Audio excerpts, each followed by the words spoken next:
Bueno, Bismillahirrahmanirrahim, Allahumma salli ala Muhammad wa alihi tayyibin at-tahirin al-masumin. En el nombre de Dios, el clementísimo y misericordiosísimo, la bendición y la paz sean con el profeta Muhammad y su familia purificada. Estamos viendo el tema del matrimonio como uno de los subtemas de las relaciones sociales que enseña el Islam. Una fundamental es el matrimonio, y vimos algunos versículos hasta ahora. Vamos a ver hoy un versículo que es el versículo de la Sura Nur, la luz, capítulo 24, el versículo de 32 y 33 de la Sura o capítulo 24, que se llama la luz, Nur. Capítulos 32 y 33. Dice así en árabe: A'udhu billahi minash shaitanir rajim, bismillahir rahmanir rahim. وأنكحوا الأيام منكم والصالحين من عبادكم وإمائكم إن يكونوا فقراء يغنيهم الله من فضله والله واسع عليم وليستعفف الذين لا يجدون نكاحا حتى يغنيهم الله من فضله. La traducción de este versículo es el siguiente. Son dos versículos. Dice: وَأَنْكِحُوا الْأَيَامَ مِنْكُمْ, casad a los solteros de vosotros. وَالصَّالِحِينَ مِنْ عِبَادِكُمْ, y a los virtuosos de vuestros esclavos. وَإِمَائِكُمْ, y de vuestras esclavas. إِنْ يَكُونُوا فُقَرَاءَ يُغْنِيهُمُ اللَّهُ, si son pobres, Dios los enriquecerá. Min fadlihi, de sus favores. Wallahu wasi'un alim, y Dios es amplísimo y sapientísimo. Nadie debe pensar que no tiene pareja, que no tiene su media naranja, su pareja. وَلْيَسْتَعْفِفِ الَّذِينَ لَا يَجِدُونَ نِكَاحًا, y que tengan pudor aquellos que no encuentran para casarse. حَتَّى يُغْنِيَهُمُ اللَّهُ مِنْ فَضْلِهِ, hasta que Dios les conceda de su favor, hasta que consigan pareja. Muy bien, esta es una ley que exhorta entonces a casarse.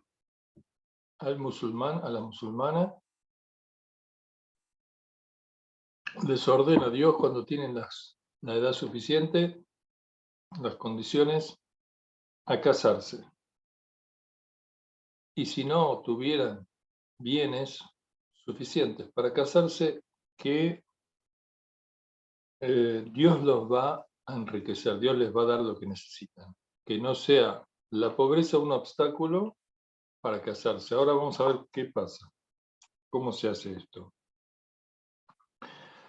En primer lugar, la orden de casarse muestra que en el Islam el casamiento es una acción querida por Dios y por lo tanto es positiva. Los efectos son buenos y es una acción buena, porque Dios la quiere y Dios la ordena, y como tal es buena, es bendita, es positiva. Y al mismo tiempo el casamiento evita el desorden social, evita la debilidad social, porque cuando no hay un matrimonio, una responsabilidad, un compromiso, una seriedad y una disciplina, entonces los hijos que nacen de relaciones no estables van a tener problemas, debilidades, producto de que la base social, que es el matrimonio, está débil. Mientras que si el matrimonio está bien sólido y fuerte, obviamente le genera a los hijos una situación más favorable, porque son dos que se ayudan mutuamente y se complementan mutuamente a la par de el resto de los familiares, padres, tíos, primos, etcétera, que ayuden a consolidar la fortaleza de esa familia, de esos hijos que nacen en el seno de una familia. En segundo lugar, acá hay un punto que dice: casad a vuestros solteros, a vuestros hombres y mujeres solteras.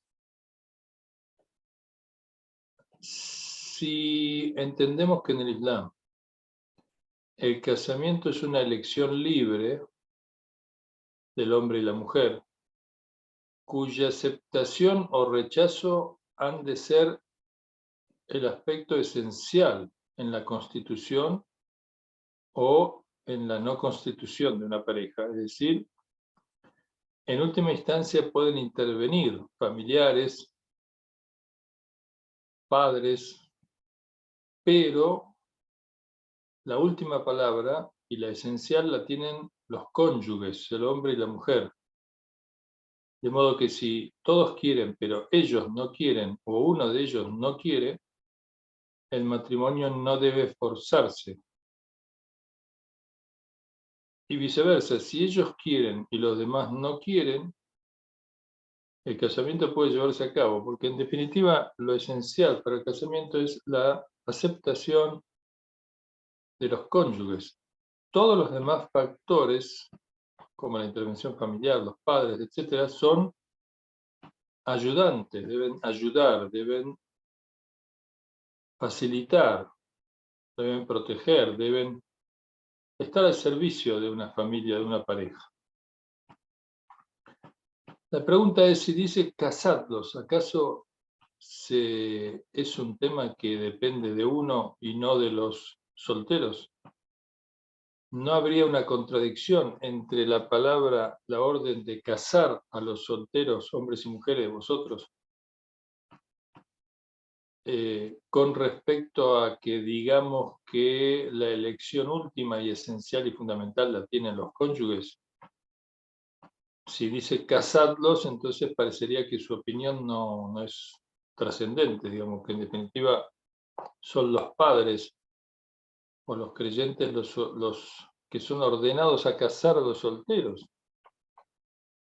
Bueno, no debe entenderse así, porque en el Islam el profeta Muhammad sallallahu alaihi wa sallam, la ley de Dios y la ley profética es que el hombre y la mujer tienen la última palabra y son los que deciden si se hace o no se hace el casamiento, más allá de los deseos de los demás o los no deseos.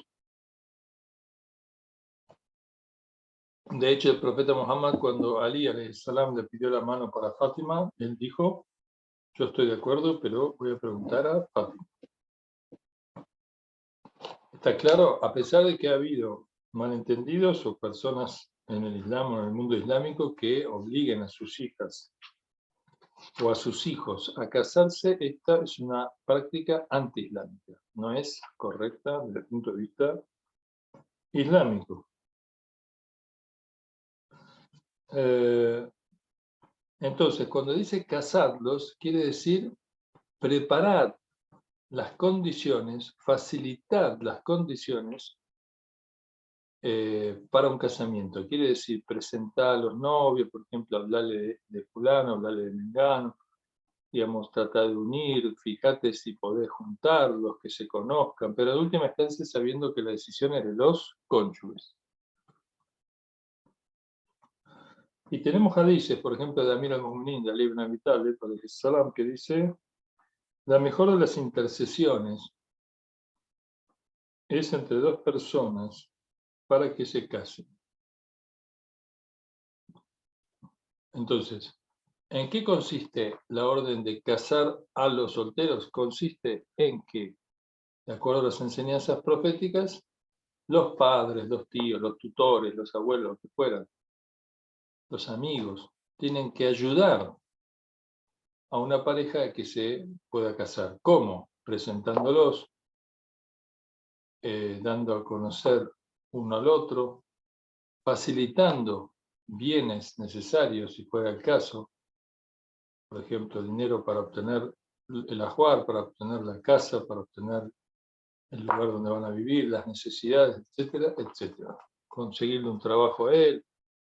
Digamos, todo lo que facilite la posibilidad del casamiento es un deber de la sociedad, es un deber de la familia, de modo que estimular el casamiento temprano, además, hace que el casamiento temprano es muy importante. Primero, porque está acorde con el despertar del instinto sexual, que es muy fuerte, y segundo, porque el casamiento temprano permite tener más hijos y tener más fuerza, más energía para la demanda de esos niños, de esos hijos, de cuidados, atenciones, etc. Los hijos son una fuente de energía muy fuerte y el hombre debe estar fuerte para enfrentar esa responsabilidad y esa tarea. De modo que si la persona se casa joven, a una edad de 30 años, que es la edad fértil, hasta los 35, 40 años, que es la edad más fértil de la mujer y del hombre, de mayor potencia, de mayor fuerza, puedan tener para entonces varios hijos. Y además tener la fortaleza y la energía para ocuparse bien y no que sea una tarea agotadora o que esté más allá de sus fuerzas el poder hacerlo. Hay otro hadiz del Imam Kazim, alayhi salam, el séptimo imam, que dice, de paso con él, hay 3 grupos que en el día del juicio estarán en la sombra del trono de Dios en el momento o en el tiempo en que no haya sombra. De modo que los hombres estén bajo un calor abrasador y no tengan sombra o refugio de Dios o bienestar, sino aquellos que Dios agracie por sus buenas acciones en este mundo. Y dice, son 3 los grupos. Uno de ellos son los que casan o ayudan a casarse más bien a los cónyuges en el Islam. Y aquellos que cuando alguien necesita de un favor y un servicio, lo procuran. ¿Sí? Procuran la ayuda, aquellos que requieren ayuda. Entonces este es el segundo grupo. Y el tercer grupo es aquel que mantiene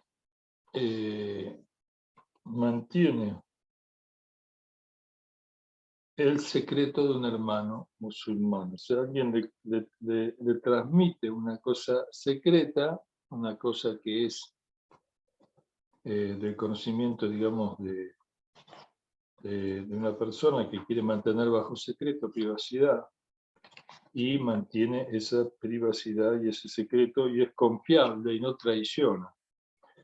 Entonces este es el tercer grupo. Entonces los 3 grupos son aquellos que ayudan al casamiento. Esto es una de las mejores acciones. O lo mismo aquel que intercede entre 2 personas peleadas para que se amiguen. O aquellos que procuran la ayuda de aquel que la necesite. O bien los terceros, que son los que guardan los secretos de su hermano musulmán o su hermana musulmana. El mensajero de Dios también dijo, todo aquel que dé un paso en este camino, en el de facilitar, por ejemplo, el casamiento de 2 jóvenes, o por cada palabra que diga en este camino, tendrá la recompensa de 1 año de adoración. Fíjese cómo Dios hace prevalecer el interés de los hombres entre sí al suyo propio, que es el ser adorado, el que le agradezcamos a Dios. Es un valor muy grande, pero para Dios es más grande todavía que nos ayudemos unos a otros, y en este caso con el tema del casamiento, como dijimos. Uno de los obstáculos en el camino del casamiento que generalmente se esgrime en mayor medida es el tema de la pobreza, el tema de no tener los recursos necesarios para casarse. Entonces eso atenta contra la naturaleza humana. ¿Por qué? Porque eso atrasa los casamientos y por lo tanto atrasa todo el proceso y abre una brecha muy grande entre el despertar instintivo en la pubertad, que es muy fuerte el instinto sexual, y la satisfacción de este instinto por una vía constructiva, positiva, firme, sólida, fuerte, como es el casamiento bien establecido. Mientras que si este instinto se intenta llenar o satisfacer de una manera no correcta, entonces trae aparejado una serie de debilidades y problemas para la persona. Entonces, el obstáculo de la pobreza es contrarrestado en el versículo diciendo que si son pobres, Dios los va a favorecer. Es decir, no tengan temor, no dejen de casarse por temor a la pobreza, porque no tienen los recursos, que empiecen con lo que tengan, que Dios los va a proveer, Dios los va a ayudar. Y además la orden que estamos viendo en el versículo de que los demás ayuden. No que dejen a los jóvenes solos, que tengan que hacer todo el camino y el sacrificio ellos solos, porque les demorará mucho tiempo hasta que estén en condiciones de casarse.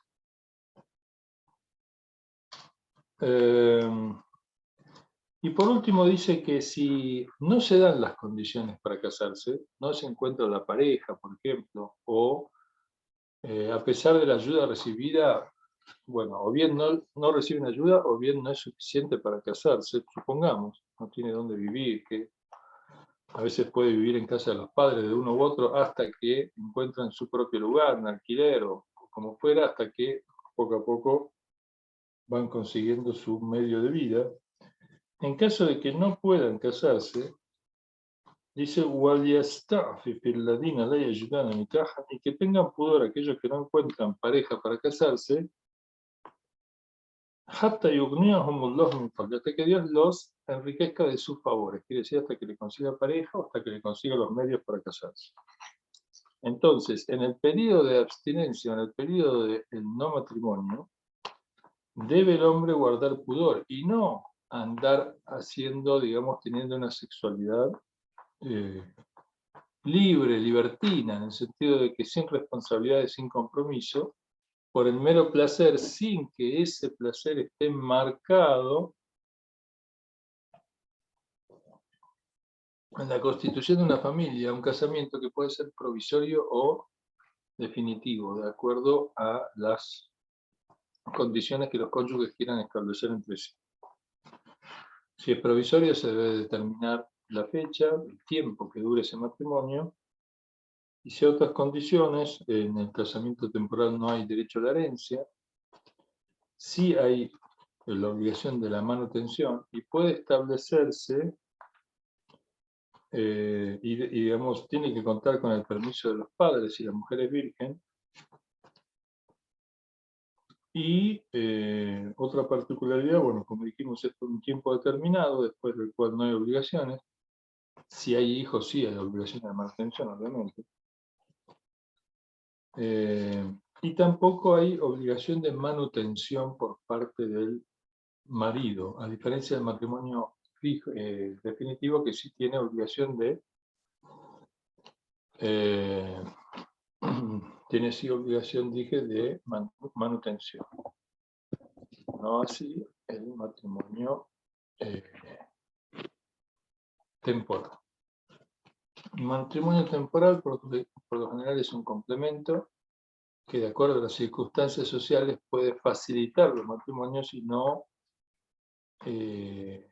limitarlos al casamiento definitivo, que tiene condiciones más, digamos, más exigentes. Entonces a veces se demora más. Con el casamiento temporal puede, evidentemente, ayudar a que mujeres y hombres no estén tan solos en la sociedad, haya mucho más casamientos. Otro versículo es de la sura 75, de la sura, perdón, 70, Ma'arij, los estrados, la sura 70, las aleyas 29 y 30, y dice lo siguiente: وَالَّذِينَ هُمْ لِفُرُوجِهِمْ حَافِظُونَ إِلَّا عَلَى أَزْوَاجِهِمْ أَوْ مَا مَلَكَتْ أَيْمَانُهُمْ فَإِنَّهُمْ غَيْرُ مَلُومِينَ. Dice, وَالَّذِينَ هُمْ لِفُرُوجِهِمْ, y aquellos que con respecto a sus partes pudendas, sus miembros sexuales, son protectores, son cuidadosos, son Hafezun, los preservan y los cuidan, ¿sí? Tienen relaciones serias, constructivas, responsables y firmes y fuertes, estables, y que son la base institucional de la creación de hijos y de la educación y crianza de sus hijos en un ambiente favorable de cooperación mutua entre el hombre y la mujer y entre los familiares de cada uno. Bueno, hay un tema que no me olvidé de tocar, que es el tema de Wasalehina Midibati como Imai, es decir, y los virtuosos de vuestros esclavos y esclavas. Este es el tema de la esclavitud, que ya lo vimos muchas veces. En el Islam, en la época del profeta, la esclavitud estaba extendida, entonces hay una serie de normas y preceptos para con respecto a los esclavos. Limita el poder sobre los esclavos, primero con un programa de liberación de esclavos, pero además con un programa de exigencias morales, de buen trato y de prohibición del maltrato a los esclavos. Entonces, procurar el conocimiento también con esclavos y esclavas que sean virtuosos, que sean buenos, ayudarlos a que se casen.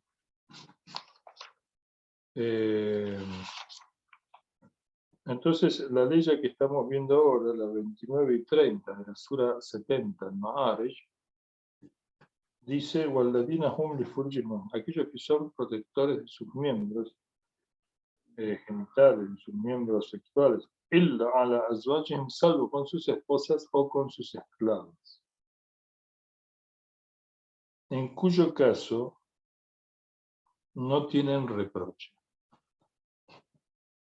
De vuelta vemos el tema de la esclavitud. Dijimos que el Islam, mientras genera las condiciones de la liberación y la abolición de la esclavitud, que no es una práctica profética, sino que es una práctica desgraciadamente idólatra, porque en la enseñanza de Dios a lo largo de la historia de los profetas siempre se ha respetado la dignidad y la libertad del ser humano, y la esclavitud es un fenómeno que aparece de parte de las sociedades idolátricas que adoran a Dios, asociándole ídolos y además de asociar ídolos a Dios, asocian leyes, normas, preceptos, conductas a las que enseña Dios a través de sus profetas, entre ellos la de la esclavitud, que es una acción injusta, indigna, de humillación y de explotación y de abuso, en muchos casos, o en todos los casos, porque priva de la libertad al hombre que ha sido, dice Dios a través de los profetas y las escrituras, ha sido creado libre. Entonces aquí en esta parte tienen dos programas el Islam con respecto a la esclavitud. Como es una institución totalmente establecida, le va a llevar un tiempo al Islam generar los mecanismos de liberación y abolición de la esclavitud, y lo va a hacer. Por ejemplo, todos los resarcimientos, todos los perdones, todas las multas que hay que se pagan con la liberación de esclavos, todo el estímulo a liberar esclavos como de las mejores acciones del ser humano para obtener el favor de Dios. Y otros programas. Entonces, por ejemplo, el hecho del profeta cuando libera a los prisioneros de guerra diciendo que aquel que enseña a 10 musulmanes a leer y escribir será puesto en libertad. Y toda una serie de estímulos y de preceptos y de digamos, incentivos para que el hombre libere a los esclavos. Ese es un programa. Y el segundo programa paralelo es el de rechazar los malos tratos que eran moneda corriente con respecto a los esclavos, abusos y demás, y la ordenanza de llevar adelante buenos tratos. Por ejemplo, que los esclavos coman de la misma comida que comen los dueños, que vistan las mismas ropas, ayudarlos a casarse, como vimos, y liberarlos, o tratarlos bien. Bueno, dice en el marco del matrimonio, entonces hay libertad sexual. No hay tabúes en el Islam. O sea, sexualmente los placeres sexuales son una bendición.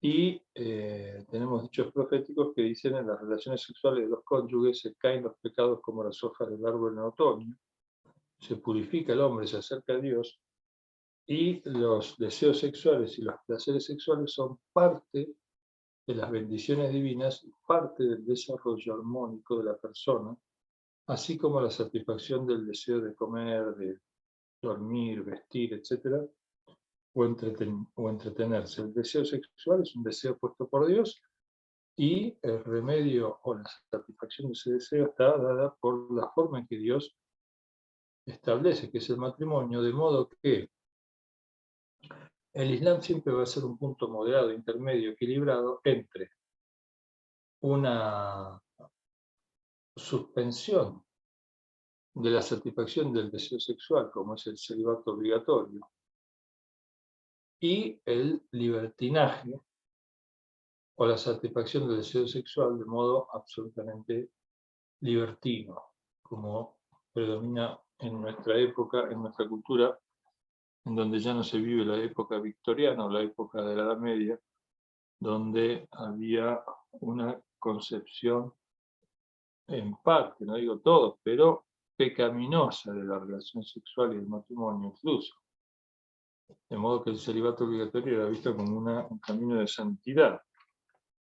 Y se puede ver en toda la pintura europea, sobre todo esto tiene que ver con la cultura europea, no con otras culturas o civilizaciones, pero en la europea funcionaba así.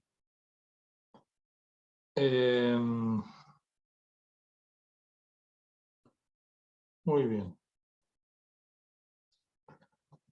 La ley que vimos, las dos leyes que vimos últimas, que en caso de matrimonio no serán reprochados por no conservar el pudor, no conservar el cuidado de los miembros sexuales, sino que en el marco del matrimonio hay libertad del goce sexual.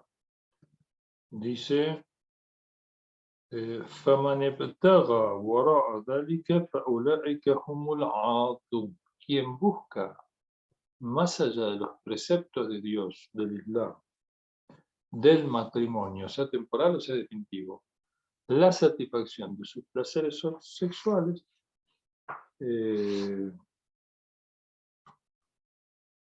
por rebeldía, por rechazo de la orden de Dios, será de los adum, de los transgresores, de los violadores de la ley, de las normas de Dios, y por lo tanto se alejará de la misericordia y la bondad de Dios.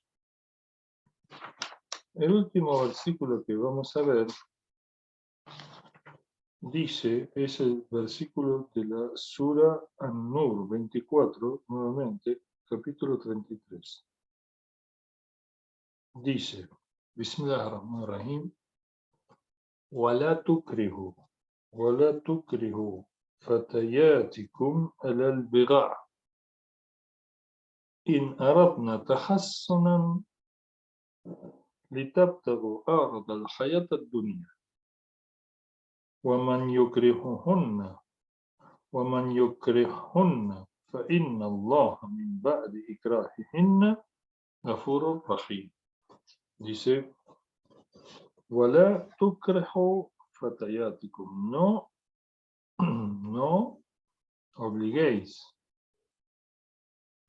obliguéis a vuestros jóvenes, a vuestras jóvenes, al albiga, a la rebeldía, a la desobediencia. In aradna tahassunan, si quieren la pureza, ellas, las purezas, se refiere a las mujeres.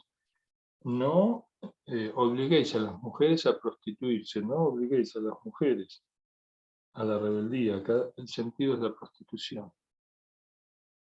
In aradna, si quieren purificarse o ser puras, litaptagu, ¿para qué prostituirlas? Para buscar los beneficios de la vida mundanal.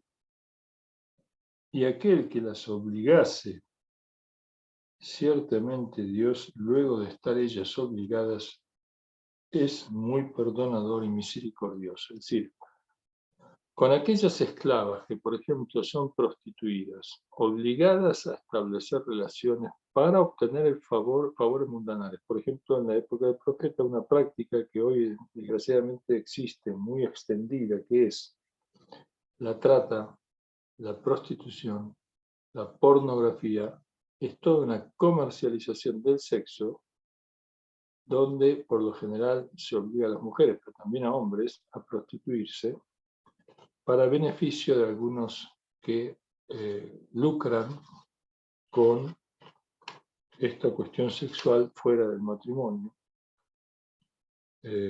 Y dice, no las obliguéis si quieren ellas ser puras, tener una vida casta.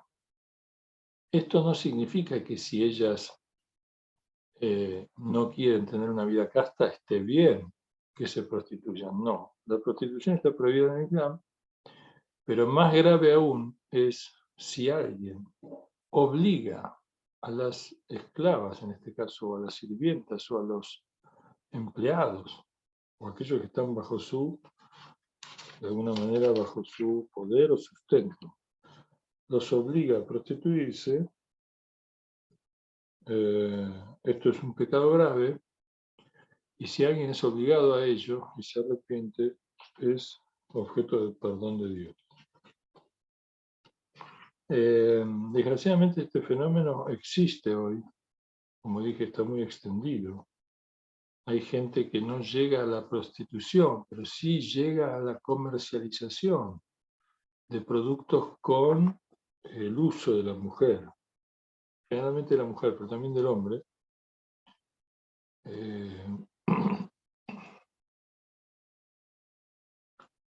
Y bueno, aquellos que, digamos, son obligados, si están en desacuerdo y se arrepienten, serán objeto del perdón de Dios. Pero esta es una falta grave que atenta contra el orden social, la fortaleza social, el bien, la felicidad en definitiva de los hombres, para cuya felicidad es necesario un marco institucional, como es el matrimonio firme, sólido, estable, que sea un verdadero hogar de buenas acciones, de afecto, de amor, de buen trato, de cuidado, de ayuda, de cooperación y de educación y desarrollo y crianza sanas, tanto por parte de la madre como por parte del padre, y que afronten juntos las necesidades que establece una vida digna.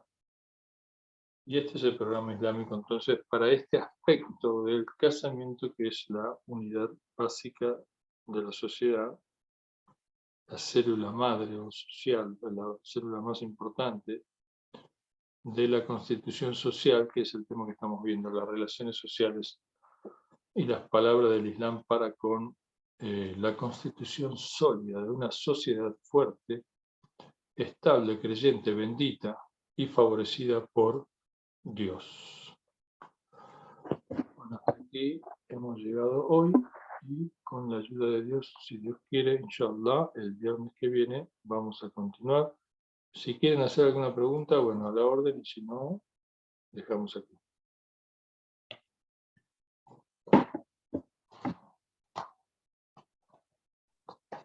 Salam, como siempre, simplemente agradecerte, Sheikh.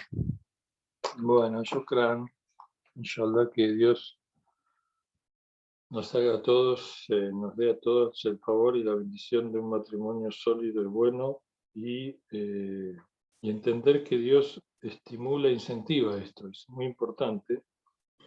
Y por supuesto hay que pedir a Dios, especialmente en estas noches de Ramadán, inshallah, que Dios dice es amplio, bien informado, sabio, y Dios tiene para cada necesidad humana un remedio, un favor, una satisfacción, de modo que inshallah está en manos de Dios.